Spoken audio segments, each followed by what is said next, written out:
Okay, Herb Meyer, I am going to open this up now. And let me just talk a second, then we'll go to that. The book I read, I don't know if you can see it, is like Mike said, The Myth of Equality, Uncovering the Roots of Injustice and Privilege by Ken Witzma.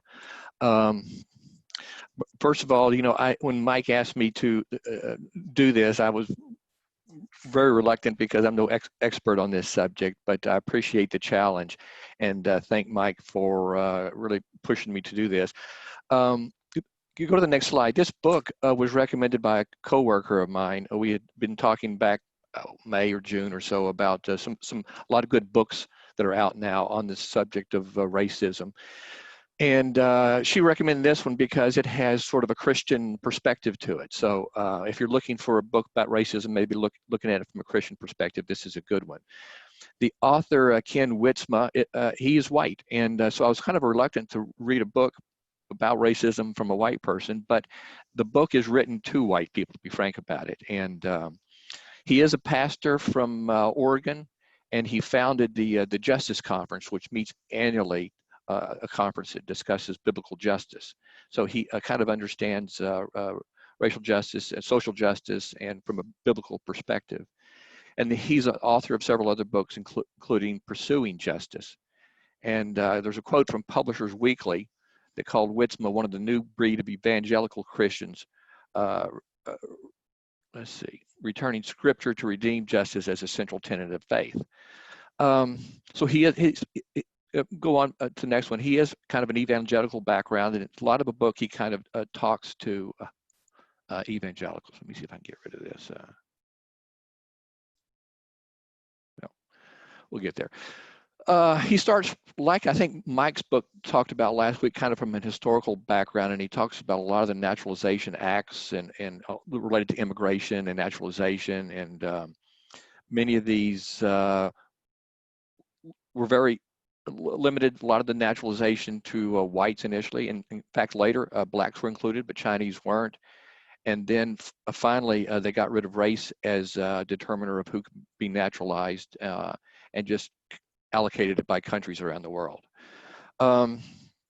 Mike last week also talked in his book, he talks about the leasing of convicts and how that just after Reconstruction sort of continued slavery in another form, and that Jim Crow was a structural government way of enforcing racism, and finally ended at least the formal part of it in 1964 when the Civil Rights Act was rolled out.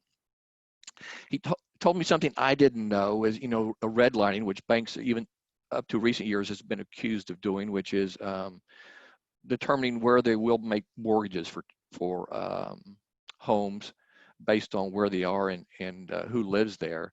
But this was actually a development of 1936 by FHA and the predecessor of FHA, and I didn't know that was sort of a government dictated way of managing risk. But he goes on to talk about the issues of racism, not from sort of a structural or governmental ways that it was managed to where it mostly is looked at from an individual perspective. And one of those is white privilege. And I'm not going to talk about that because I think Dr. Roberta Nutt will talk more about white privilege. But he brings up something else which was kind of new to me, the white normative standard. And what this is just a way that looks at the values that white people have and how we try to impose those values on others. So for instance, we may have normative standards of Protestant work ethic, or insisting on English with a white standard version of English, even corporate dress where we may or may not allow us saris or burqas or dreadlocks. What is the white standard as it relates to that? And one of them may also be is whites tend to have biblical first names, where other cultures may have developed new names or unique names for themselves, which is kind of interesting. He goes on from the historical background to trying to make a point to evangelicals who are mostly concentrating on just saving souls, that we have a life to live today, and that we must do that in a socially justice form. And he supports it by a lot of biblical readings, beginning with Genesis, when God created man in his own image. And it's clear that he didn't just pick a subset of men to or people to make in his own image, but all people. And even to Matthew, whatever you did not do for one of the least of these, you did not do for me. So I think he expects us to treat everyone equally as best we can. And Peter in Acts goes on to say, I now know how true it is that God does not show favoritism. So there's many, you can see the many quotes there that Witzma uses in his support, that we have a life to live now and we need to live it in a socially respectable way. And I found it so very interesting that how he supported those views in this book. So maybe go to the next slide, Mike. You know, I can recommend this book that I just read, but it's interesting that there's a number of books on racism in the New York Times bestseller that are on well-liked books by many. These are just a few. Caste is a new one that's out there. That's kind of I have not read any of these, but a little bit of White Fragility. I think Dr. Roberta Nutt liked How to Be an Anti-Racist, and she may be talking more about that. But I think she is going to be talking about White Fragility by Robin DiAngelo, which is very high on the New York Times bestseller list. And there's some others over here too. Even Michelle Obama's book, which has been out there for years, is still a bestseller. And if you want to understand her journey through as a Black woman. So there's a lot of books you can choose, and I would, Witzma worked well for me, but think about maybe better understanding the issues of racism by reading one of these books. So that's all I had. Thank you, Mike. Thank you, Herb. Really, really appreciate it. And reminder, if you're watching and you've read a book like this or seen a movie that has been really helpful for you, please let me know, because one of the great things about having presentations like this one is the ability to hear what other people are reading and how it's empowering or affecting them. Obviously, there are a lot of books out there. When what's really nice is to have vetted resources by people in your own community. So thanks, Herb, for offering your thoughts today. Okay, I'm going to turn us over now to Roberta. So Roberta, I'm going to share my screen with your presentation, and just like with Herb, tell me when you want me to turn the slide, and I will. Okay. Okay, thank you. Oh, hang on one second. This is perfect. Thank you. I would like to start by thanking Darlene for her presentation last week, which gave me some great foundation, and I'll refer to probably as we go along. And also Mike for having better computer skills than I have. I'm grateful for that. And one thing I hadn't thought about doing until last week, and can you everybody hear me okay? Okay. Darlene gave you a little thumbnail of her background, which I thought was a good idea, so I think I will do the same. I've been a psychologist for 40 some years. My career has been both academic and practice. The bulk of my career has been as director of doctoral training programs, training the future of psychology, for 31 years at Texas Women's University and for 11 at the University of Houston. I was also in practice in Dallas part-time for 30 years. So a lot of kind of broad experience in the field. And my main area of scholarship in all these years has been is sexism and gender roles for women and men both. And as Darlene pointed out last week, all the isms are related: sexism, racism, heterosexism, classism, all of them are related. So as my scholarship grew, it certainly grew to encompass all of them. So that's the background for this. Okay, first slide, Mike, or next slide. Always start with a definition. White privilege is certainly a bit of a controversial topic these days. It's been in the news, as I'm sure you've all noticed. We may talk about that later. I may not want to put all my comments on tape. But what it really means is having greater access to power and resources than people that are not considered white. I will generally just as in general talk about people of color as kind of a generic for that. But suggest that if you are born in this kind in a culture in which you are considered white, and I will try not to ever say white race because there really is no such thing, even though we say that. Race is really a social construct, not biological. But if you are in your culture determined as white, you have certain advantages, access to power and resources. And in this country, it is both historical and systemic. Cross-cultural. A lot of the writings in the D'Angelo book, she talks about it being cross-cultural, but she mentions countries in Europe and New Zealand and Australia. But my experience is it's really broader than that. As some of you know, I was a Peace Corps volunteer in the 1960s in Malaysia. And Malaysia is a multi-ethnic country with large populations of Malays, Chinese, and Indians. And my experience at the time was all three of those cultures had the same bias. I remember there was what I thought was a beautiful Malay girl based on our Western judgment about facial features who was very dark. And she was considered ugly. It did not matter what her features were. Her dark skin made her ugly in that culture. Same was true with Indian families. I remember a friend, and in families of color, there are variations of color within the family. And her brother, who was the darkest, was literally considered the black sheep of the family. And the most startling example to me were the Chinese women who worked in construction in Malaysia. And they were so bent on keeping their skin white, you would not believe what they wore in the hot tropical climate.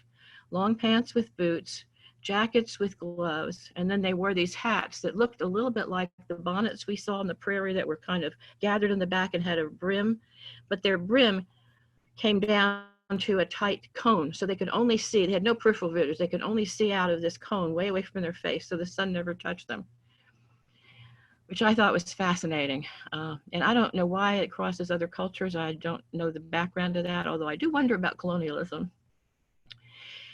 Anyway, there is resistance in many people who are white to the whole idea of having privilege because they misinterpret what it means. It does not mean, for example, that white people don't have struggles. You know, it doesn't mean all white people were built, you know, were born with a silver spoon in their mouths. It means we have some advantages, but it's a lot more complex than that, as we'll talk about as we go along. So certainly people, you know, white people have struggles too. They may be born white, but they may also be born in a poor family or have a disability or other problems. It also does not imply that the accomplishments of white people are unearned. People look at that and say, well, that means everything was given to me and I didn't work hard, and I worked hard for what I've gotten. That's not what it's suggesting. It's just suggesting that if you are considered white in this country, you have an edge.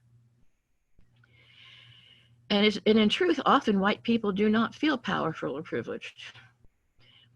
And I learned that also when I was heavily involved in sexist and gender role stereotyping. When we look at gender, generally men are more privileged than women. But many men don't feel privileged because they've been put down by the system. So we need to understand these concepts really carefully. It's an advantage. And as Herb said, and I'll say again, it is normative. But that doesn't mean everyone feels it the same. But it makes this hard to talk about because when you tell someone they have privilege and they don't feel it, they're resistant. And we'll talk more about the resistance on the next slide, I think. No, not quite the next one. This is just an example of how white privilege works in some areas where there's privilege. You know, Herb mentioned something about mortgages already and home ownership. But there are advantages on how people are treated in schools, on their ability to rent or own homes, in career options and opportunities, in earning power over the lifespan. And you've probably all seen tables that will list typical income for white men, white women, black men, black women, Latino men, Latino women, Asian, you know, those, and you can see where the advantages are. Certainly there's a wide advantage to earning power. Certainly health, we've noticed that with the COVID epidemic. Many more people of color are suffering from COVID and dying from it than white people, although we all are. And white people have an advantage usually in having better health insurance to get them through. We experience different cultural things. You know, many more white families have advantages of opera and music and books.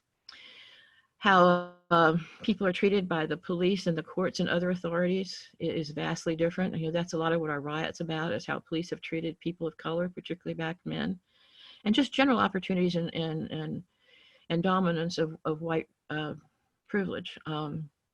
And we could have a much longer list. Many of these certainly have gotten better in recent decades. They've certainly got better. I mean, when you think about the things that John Lewis was striking for in Alabama decades ago, we've certainly made progress. But we still have a long way to go, unfortunately. So these are just some examples. Next slide, please, Mike. So why do we study white privilege? Why is this important? It's really not possible, I don't think, as a white person to understand racism if you don't understand your privilege. It's very difficult to understand the viewpoint of persons of color, and I'll explain that some more in the next slide, if you can't see it. And it's really important for us to not only appreciate, but value and even celebrate similarities and differences. Last week, Darlene mentioned colorblindness. And there were people whose resistance to racism, they used to say, well, I'm colorblind, I see people all the same. That is really not a helpful concept, because we are similar in many ways, but we also have differences that are important and that we're proud of. Margaret Mead used to talk about diversity and culture as making for a rich tapestry. And I always love that image, that it makes for a rich tapestry. So those differences are important. And when Mike was talking about the differences in art, I found that really interesting. I want to pursue that. I think one of the impacts of Peace Corps service on me has been on what I appreciate as art. And people who walk in my house often tend to look around and stunned and say, is this an art gallery? Because it's full of art from Asia and India and Africa and things that I have come to appreciate that I don't think I would have if I hadn't lived in Southeast Asia. So we study white privilege to learn how to work toward equity and fairness. We need to be aware of our own privilege so we can be aware of other people's lack of privilege, and then we can really understand what might be equitable and fair. Not that everyone should be the same. One of the books, I think it's D'Angelo, says, no, I think it's Kendi anyway, says we're not working for equality, we're not all the same. We don't all have the same IQ, we don't all have the same skills or preferences, but it's equity and fairness that matters. But the common reactions to the acknowledgement of white privilege are often defensiveness, which goes back to my earlier slide. What do you mean? I earned what I got. I'm not responsible for this. I didn't do it. You know, that is a reaction people sometimes have. Another reaction sometimes is guilt. Gee, I've gotten this privilege and I don't deserve it. Well, some of that's true, but it's not worth being guilty about. You know, let's do something instead. Or blaming. You know, it's not my fault. You can't blame me for this. Or shame for the advantage that you've gotten. We have a tendency to divide people into good and bad. Gee, if I'm good, I treat everyone the same, and if I'm bad, I'm racist and I do something wrong. It's not dichotomous like that. And people don't want to be seen as complicit in racism. I mean, that's an ugly title for us. So people are resistant sometimes for that reason. So we need to be careful with that. Next slide, please.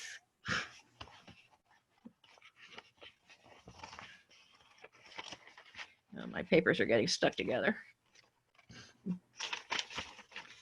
I also meant to say I've threatened my dogs to not bark during this. I hope they got that message.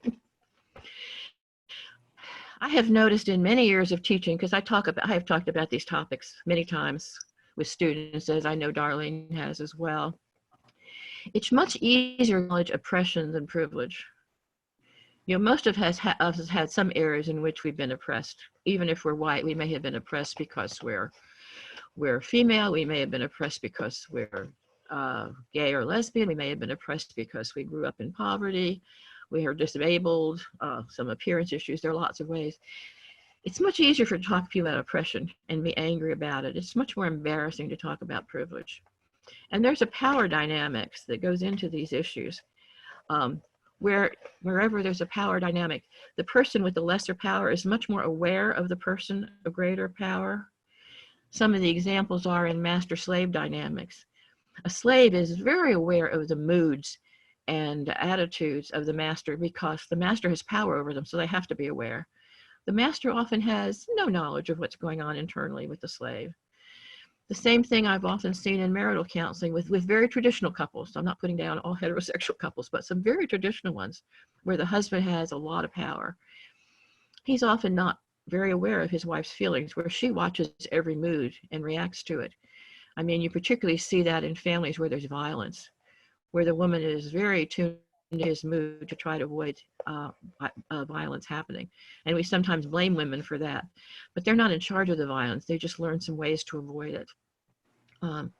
You also see it sometimes in the workplace with a really powerful boss, and many employees who are maybe fearful will be, what's the mood when he walked in this morning, or when she walked in this morning? Is he in a bad mood? Should we be careful, stay away? So the person with lesser power is much more aware, which is why white privilege is often invisible to white persons, because we're in the power seat. And that's why it's sometimes hard to acknowledge and to see. Now, D'Angelo writes about white fragility, and this is a controversial topic, and I'll explain why. She does talk about how for white persons, acknowledging privilege may be upsetting. It may make us feel uncomfortable and anxious, like we've done something wrong, like we don't deserve it, or we don't believe it. There are people who truly believe that racism ended in 1865 with the Emancipation Proclamation, and are really oblivious to what's happened since. And Herb gave a lot of the history of the things that have happened since then and what he talked about. And then there are those who are resistant because they are concerned about white people are now being oppressed by affirmative action. They really can't see beyond their white privilege to understand that affirmative action is moving toward equity, and all they can see is that they're losing something. And we can certainly see that going on in our politics these days. And so, as I said, this is a controversial concept, and I think part of it's controversial. I read some of the critiques of D'Angelo's books from people of color, and they say, come on, white people have all this privilege and power, and now we're calling them fragile? Give me a break. So I understand some of that reaction, but I want you to know about the concept because her book is very, very popular right now. Next, please, Mike. So first off, I want to make it really clear that what we're not talking about is being racist or not being racist. It is not possible to not be racist. It's an impossible goal because racism is a social construction in our culture. As I said earlier, it's systemic, historical, and it's unavoidable. It's around us. In the early feminist literature, some of the feminists wrote that us existing in racism or sexism, heterosexism, classism, any of the isms, is like a fish in water. The fish isn't aware of the water. They swim in it all the time. It's there. Same with birds in the air. They fly in it. They're not aware it's there. We exist in our culture without thinking about those things being around us. So we can't avoid it. The goal is not to be not racist. The goal is coming up. I really appreciated Darlene's example last week where she talked about, she was out walking and there was a very large, loud black man approaching her, and she kind of had a reaction at first until she processed it. That's an example of it's inside all of us, even if we're working really hard on it. Don't punish yourself for it. When it happens, process it so it doesn't happen again. But don't berate yourself for something sexist or racist or homophobic coming up. And then these messages are reinforced by everything, by family, by the media, schools, books, movies, TV, friends, some religions, as I'm sure Mike will tell us next week. It's everywhere. And as I said, it's true of all the isms, and Darlene said the same last week. Sexism, ageism, heterosexism, ableism, classism, anything we can think of. So what your goal needs to be not to be not racist, but to be anti-racist. I know that's a tricky term, maybe, or a tricky distinction. But what anti-racist says to me is we acknowledge that we're all racist and we're working to get rid of it. And I think that's a much more important goal. It's an ongoing process. I wish I had thought to put in there lifelong when I did the slide, because it goes on forever. It means carefully examining yourself and your attitudes and where you got them. It may be examining what you learned in your family or in your neighborhood when you were growing up, or what you were taught in school, or what you learned from relatives or peers. But really examining what you've taken in. You know, psychology talks about we interject all kinds of messages when we're little children. And then as adults, we need to go back and examine them and decide which ones we want to keep. And there's some interesting literature talking about being anti-racist and working with, if you're white, and how you're working with people of color. And in early literature, it talked about us being allies, that we should be supportive of persons of color and help them in their battle. Because all the literature talks about when the non-dominant race, non-dominant group is striving for equity, they usually don't have the power to make it happen.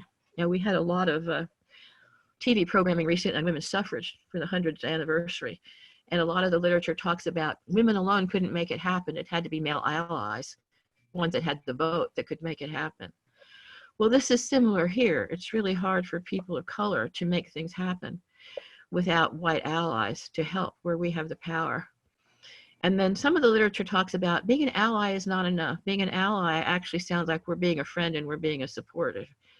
Some of the literature says we need to be an accomplice. An accomplice means someone working with them side by side to make it happen. And I kind of like that distinction. You know, how are we actually taking action to make this happen?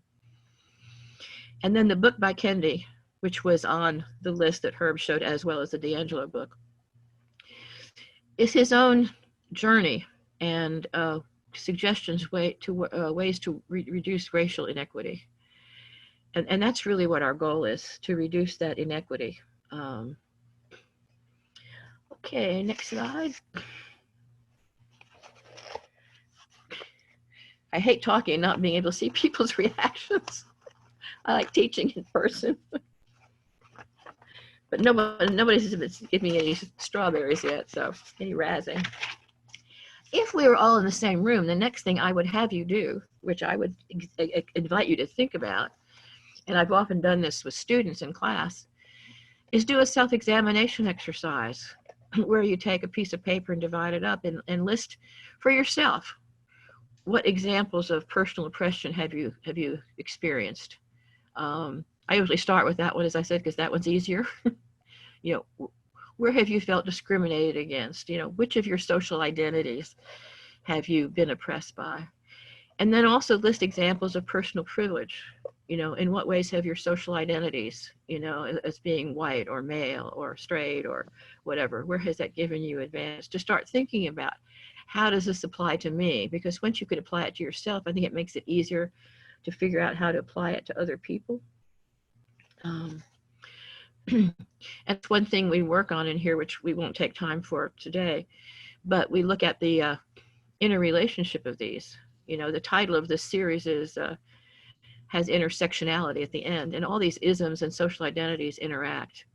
You know, we have multiple social identities. You know, we may be male or female, black or white or Asian or Latino, son, daughter, sister, mother, worker, profession, whatever. They all interact, and at different times, one may be more salient than the other, but they're all up for grabs.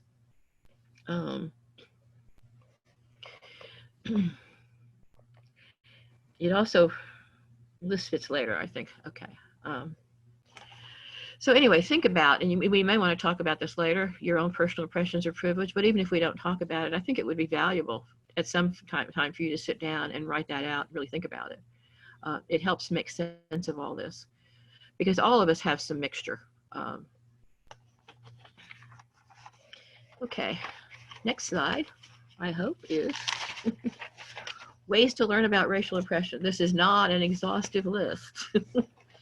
Pay attention to everything. There's lots in the news that is very instructive, where people are interviewed about what's happening to them, and some of these demonstrations, etc. Books are a wonderful source for all kinds of understanding of humans. Many books are autobiographical or biographical, or a lot of fiction is actually historical, which helps us understand historical periods and what was going on, even if they are not biographical. So there are many books that actually can be very, very thoughtful about us, teaching us about racial oppression and different groups.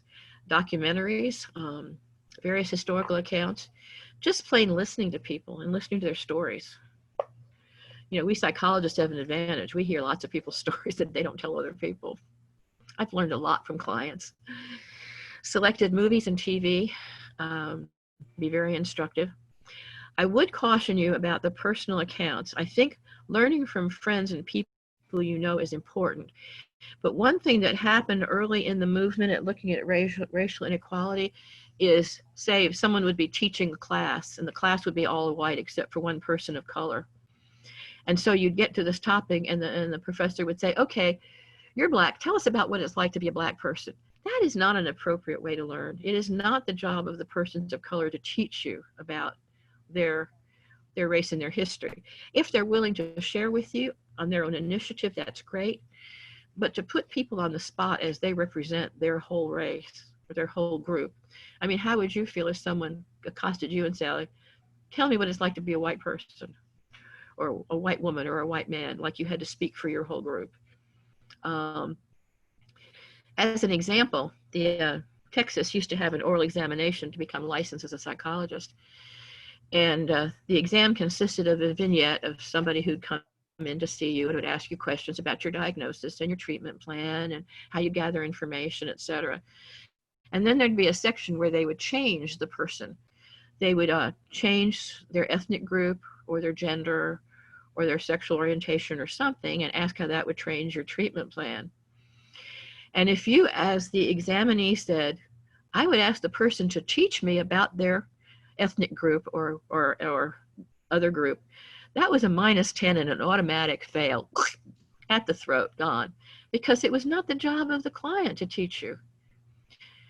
It was your job to research if you didn't know about their background through books or consultation with other people, to form an idea of who they might be, but not write it in stone, but use it to then explore with the person, does it fit them or not? And I think that's an important example that, you know, it's not their job to teach us. It's ours to be willing to learn. To ask for some consultation is fine, but don't make it their job to teach you. And then this leads to the Women's Forum has been reading Richard Rohr's postings from the Center on Action and Contemplation. And there has been a lot of coverage of scriptural ways of looking at, and Herb has mentioned some of this in his presentation earlier, and I'm assuming Mike will do a lot more with this next week. But there's a lot within scripture that talks about us all being one group of human beings, not different. But there was a quote that I really liked this week where he was quoting another writer, Stevenson, who writes on injustice, that it is distance, physical, social, and spiritual, that allows injustice to flourish. When people are segregated in their own little group, whatever it is, so that they don't meet and interact with people of other groups, that allows injustice to flourish. When you know people from other groups, you're much less likely to be prejudiced against them or to act against them or discriminate. I have great hope for some of our children who have grown up interacting with other kids with differences, and they're much more accepting than many adults are. So I think that's a real plus. Okay, next slide. Okay, this is several slides worth that Mike integrated for me. Thank you. I think are really important. This came out right after George Floyd was murdered, and it came out from Black Lives Matter. And it's a list for us to read as, I have a privilege as a white person because I can do these things. And like the fourth one here, I can walk home with my hoodie over my head. Trayvon Martin couldn't do that. He was killed for it. I can go jogging. Ahmaud Arbery was killed when he was out jogging. I can relax in the comfort of my own home. That one should also Breonna. I think Breonna Taylor may be somewhere else, but several people have been. I can ask for help after being in a car crash. I can hold a cell phone in my grandmother's backyard. There was a young man who was killed in his grandma's backyard because they thought his cell phone was a gun.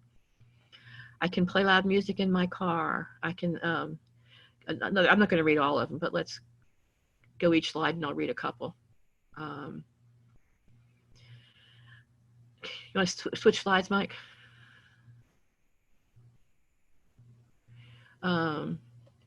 I can play cops and robbers with a toy gun. There was a young kid who was carrying I forgot whether it was a water pistol or BB gun. He was shot. I can go to church. Think of all the people in Charleston who were killed in that church by that young white supremacist. I can get a normal traffic ticket. Sandra Bland was pulled over, ended up in jail, and died in jail. I can lawfully carry a weapon. Can stand outside my disabled car, sit in my own car. Next one, please. I can breathe. Remember Eric Gardner, who couldn't, who was suffocated. And I can be arrested without fear of being murdered. George Floyd. We have others. There was a man on TV recently who was talking about a concept I'd heard before and hadn't thought about. He was talking about the dangers of driving while black. Many black people are pulled over, much more often than white people or other races in general, because of color and suspicion that you've stolen your car or that you're a criminal or you look like a criminal. There was a recent one of a young man being stopped because he fit a description of a criminal because he was wearing the same color clothes. Fortunately, that one did not end in a problem. I am reminded of one of my students years ago at TWU who psychologists, after all their academic training, have to go off somewhere for a year of internship, you know, kind of the way physicians do. And she got an internship in Mississippi at Southern Mississippi University. She was Indian, so she was dark colored, but a wealthy Indian. Her husband was a very well-renowned Indian architect in Dallas, so they had lots of money. She drove an elegant car, some kind of large Cadillac or something. She had the money to fly home most weekends. So most weekends she would drive from the university to New Orleans to catch a plane to Dallas. She was stopped on the highway in that fancy car every time she commuted and pulled over to make sure that that was her car. I mean, it never stops. So my last slide, I think, says action. So I hope what this makes us all think about, and we can talk about, and I hope this goes on afterwards too, is what am I going to do? I would also suggest you might take those Black Lives Matters examples and think about them, ponder them, and maybe pray over them. I think they're worth doing as examples.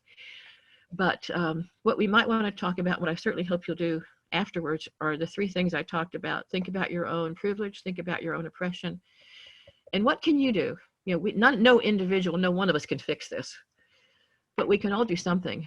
You know, in the Daughters of the King, it talks about there's always something we can do. So that's it for me, and I'm going to thank my dogs for not barking.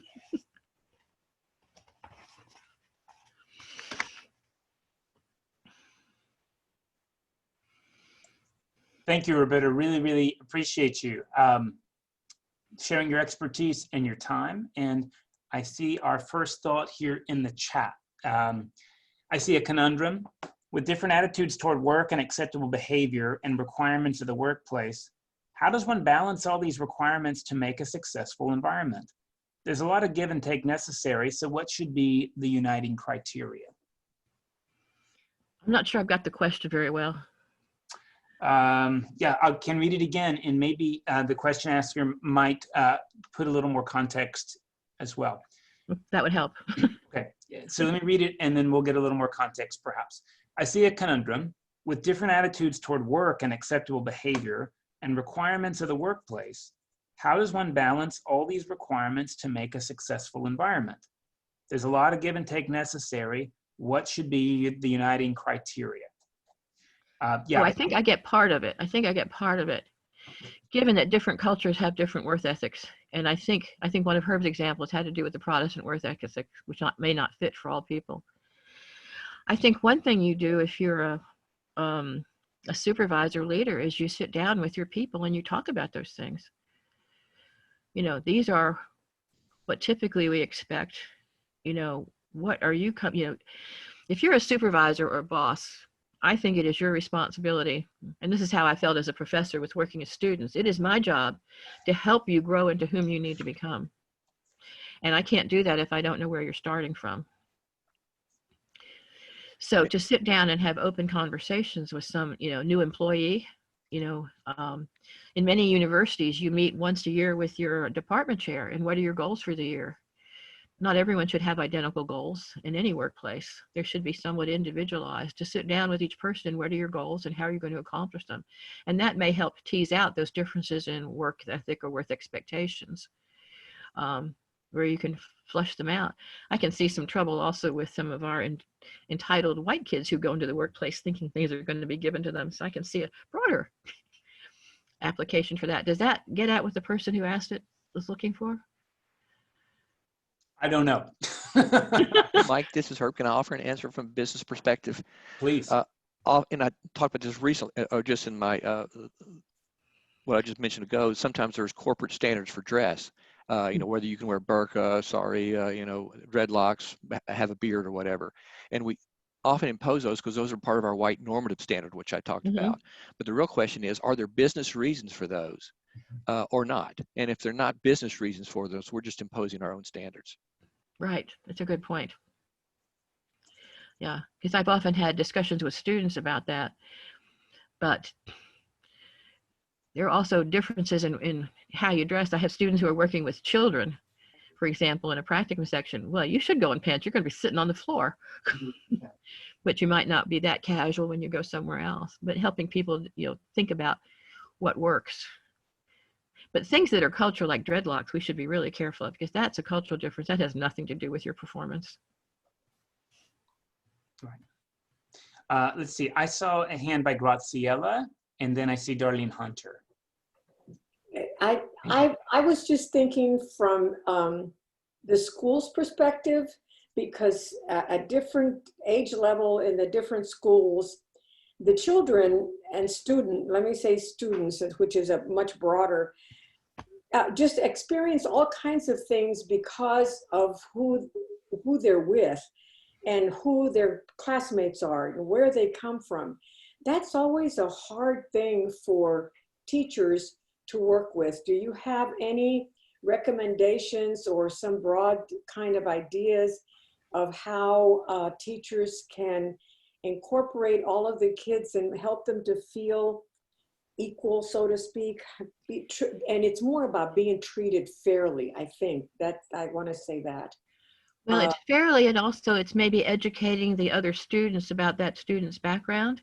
Yes. I think if you can build into your class, let your classroom experiences diversity, like teaching them about different cultures, right, or giving permission about that. I remember having this is a graduate student, which is a little different, but I think it might carry through. I had a student who had an Indian background that she was not very comfortable with. She had been teased about it mercilessly in elementary school, which is probably the kind of thing you're talking about. She was something of an outcast because of that background. So she kind of disavowed herself of everything Indian. So smart-ass teacher that I was, I showed up in class one day in her dress, because of course I had it from living overseas. And I showed up dressed like her family and asked her to explain to everybody what I was wearing and why, and gave her the center of attention in a positive way. And it worked. It was a shot in the dark, I'll tell you. I thought, this may bomb, but I'm going to try it. And it worked. She was the center of attention. She was respected for having her expertise in explaining what I was wearing and what it was called and why it was important in her culture. And later on, I noticed, and I don't think this was just for me, but she started dressing differently. She went to India to visit family, and she began to integrate her identities in ways that she'd been afraid to before. So I think if we can bring that into the classroom somehow, that students can talk about. Another experience I had that I think you all will enjoy was, it was another Indian student. I used to have feminist theologians come in and talk about Christianity from a feminist perspective. And after one of those classes, one of my Indian students who was Hindu said, it's the first time Christianity ever made sense to me. So anyway. Does that get at what you're asking? Yeah, yes, no, absolutely. And I'm a retired principal, and I've been at all levels, elementary, junior high, and high school. And absolutely, and I was doing a lot of inner city schools. So there was always there was no doubt that what happened out on the street, so to speak, in the inner city was very different from what was expected inside my school. And that was always the challenge to help kids understand what happens out there is one thing, but what happens in here, and sometimes I used to have to be really straightforward and saying, this is my territory, like that's your territory out there. Mm-hmm. And I don't know if that sounds fair or makes sense, but I had to be just kind of strict about some things in regards to clothes they were wearing or language that was brought in. Does that make sense to you? Yeah, well, you have to have boundaries, but you Yes. can also use that to teach from. I mean, you can Yes. teach students at most levels about, we all have multiple identities. Right. And who you are at home with your family versus who you are with your friends versus who you are in church versus who you are in school are different. They're all parts of you, Right. but you use different strengths in different places and Yeah. help them not say you're bad because you do this, but Right. that's your behavior in that context. Right. And this That's is the very- behavior in that yeah. one. So help them feel accepted for all of it, but And- learn where it's appropriate. That's something we all have to learn. Yeah, and well, thank you very much. That's a real smart response, and it's been many years since I've been in one of the in any since I've been in any schools. Mhm. But that was a good response that applies, I think, for all levels at all times whenever you're working with kids, wherever you are with them. So thank you. Thank you. Darlene? Another example in education is adapting the teaching methods to fit the values of the students that you're teaching. When I was a high school teacher in El Centro, California, 80% of the students were Hispanic, 10% Anglo, and 10% Black. I soon learned that my Anglo values of competition and individualism were not working with my Hispanic students. So by trial and error, I adapted the teaching methods to incorporate their cooperation, their valuing of cooperation, helping each other, community support into the methods. And I shifted from competing with each other to cooperating with each other, more group activities, which I personally didn't like because I was into the competition, but they blossomed when they worked in groups. They worked harder when they worked in groups. They learned more when they were helping each other learn the material. And pretty soon, the method of signing up for classes where you went to the different teachers to sign up for the classes, more like a college level used to be.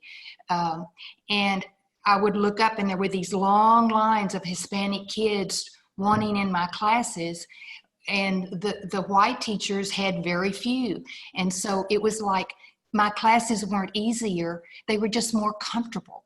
So because I valued their values and used their values. So I learned by trial and error what works with those students. That's a great example, Darlene. Thank you. Kathy Hill. No, you're still on mute.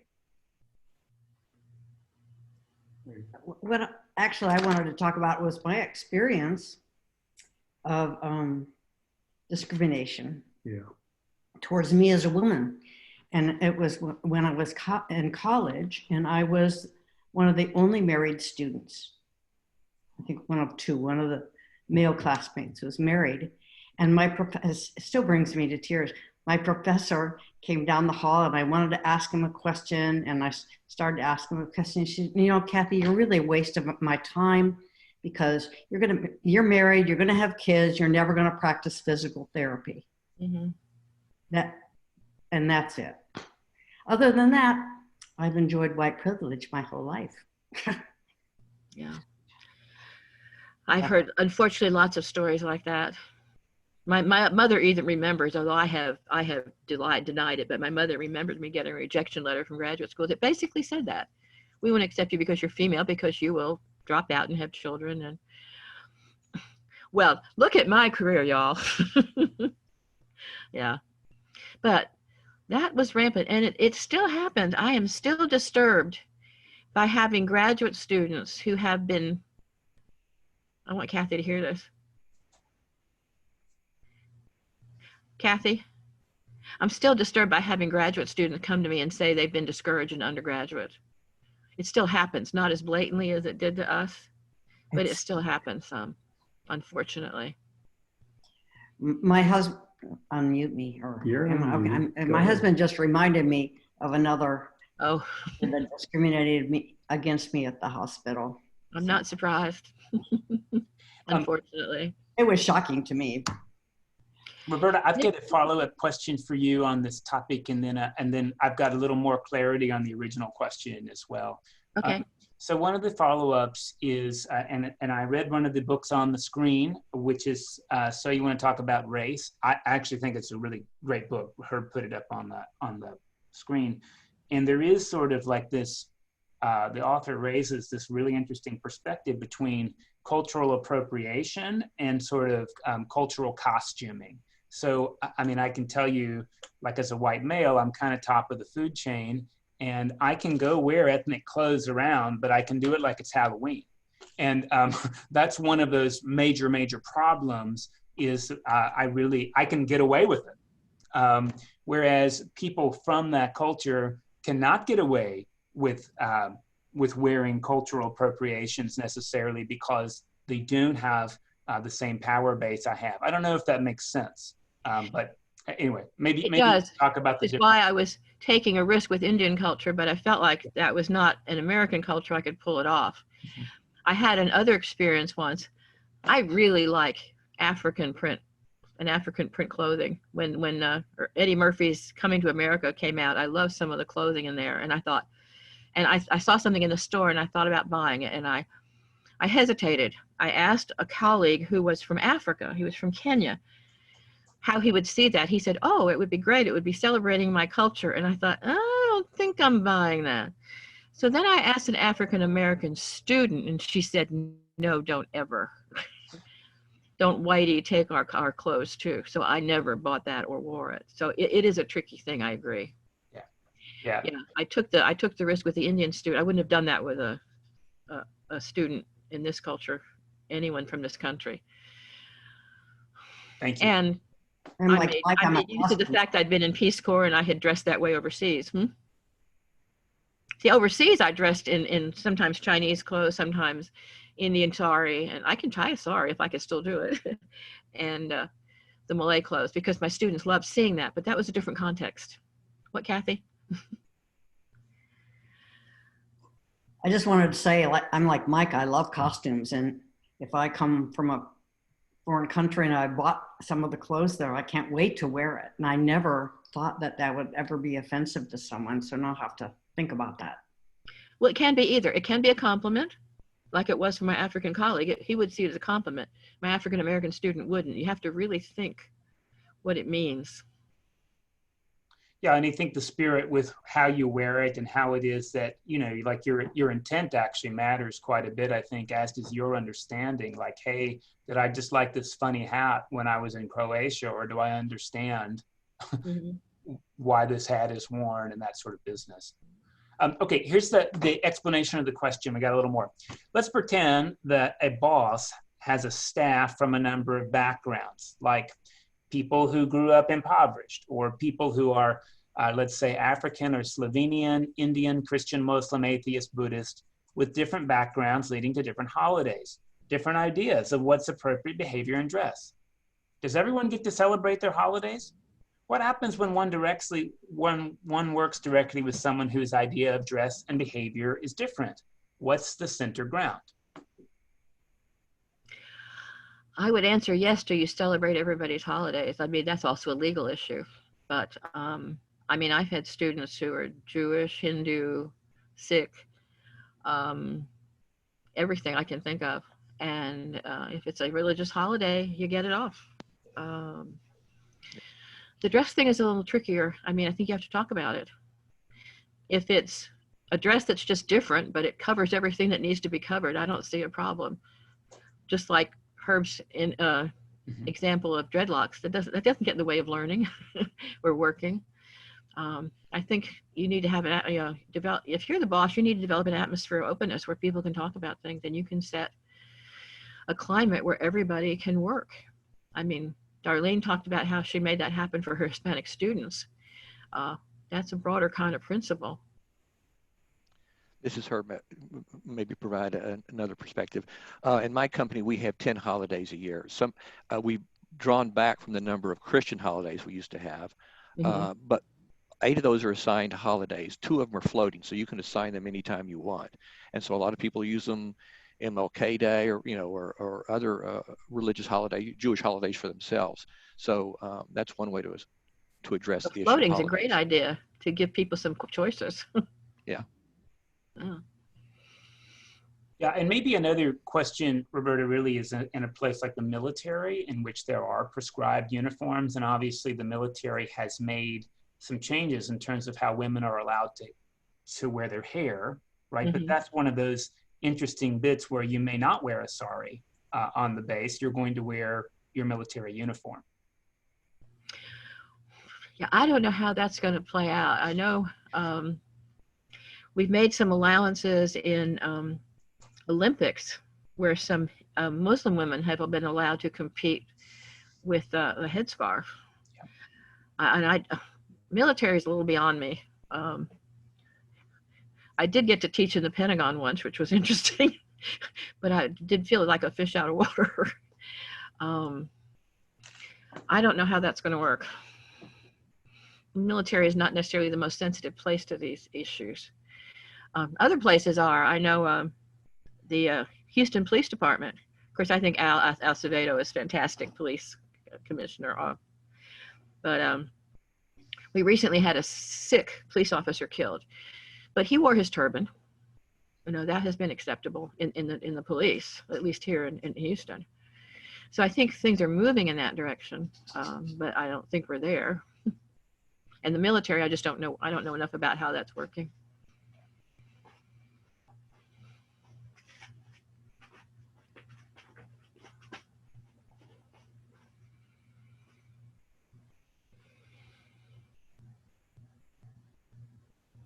Any other questions or comments for Roberta or for the group? Kathy Delgado or Lewis? So I thought I would share just something from my background, relate some thought. And we talked about, happened to me very early in my career, probably after I'd only been working for a month or so. My boss came to me and closed the door, said to me, would you mind if we count you as a Hispanic? I can't really hear you, Herb. Lewis? Let me say it. So my boss came, this was when I first started working, back in 1977. My boss came to me and asked me in a closed door session, would it be okay if they counted me as Hispanic? My dad is Cuban. I said, sure, I don't care. It doesn't make any difference to me. But then as I progressed in the company, I became part of management. I became aware that there was a significant effort by the company, even way back in those times, to assure that the ratings of individuals had no significant bias. So they would look at the distribution of blacks across the thing and the distribution of Hispanics. And if there was a bias, if there was an apparent bias by the numbers, and they would do statistics on it to see, hey, was this a significant bias? Then there would be an adjustment made.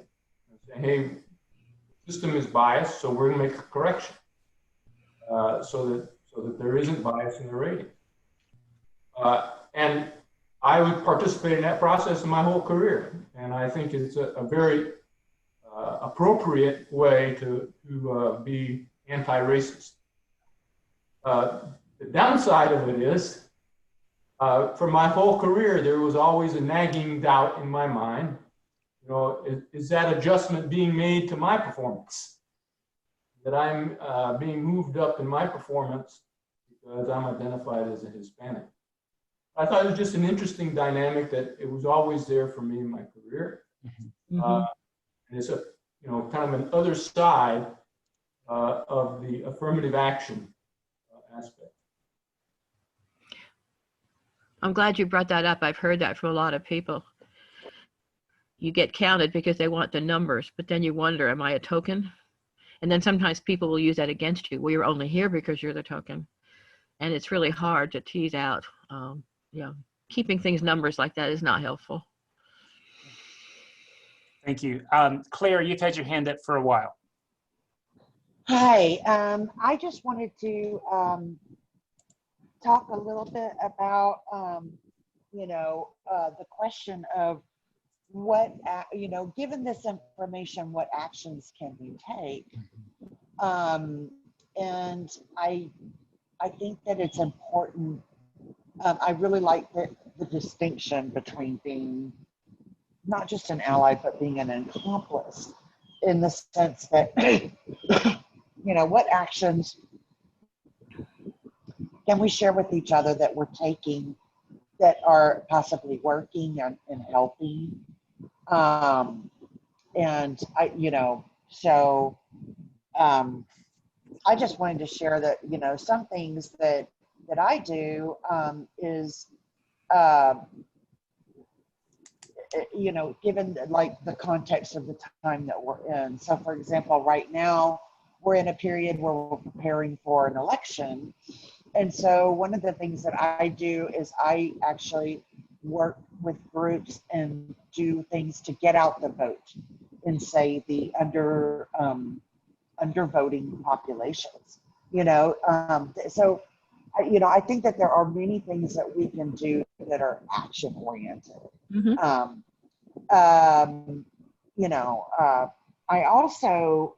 I really do think it's important, and I like Roberta here, the comment about it is not the responsibility of the group that is not in the privileged group to educate us. I think that we need to be particularly sensitive about that, because a lot of the women's groups that I participate in with women of color, especially in this recent time of protesting, they make it very clear that they get frustrated and they're exhausted of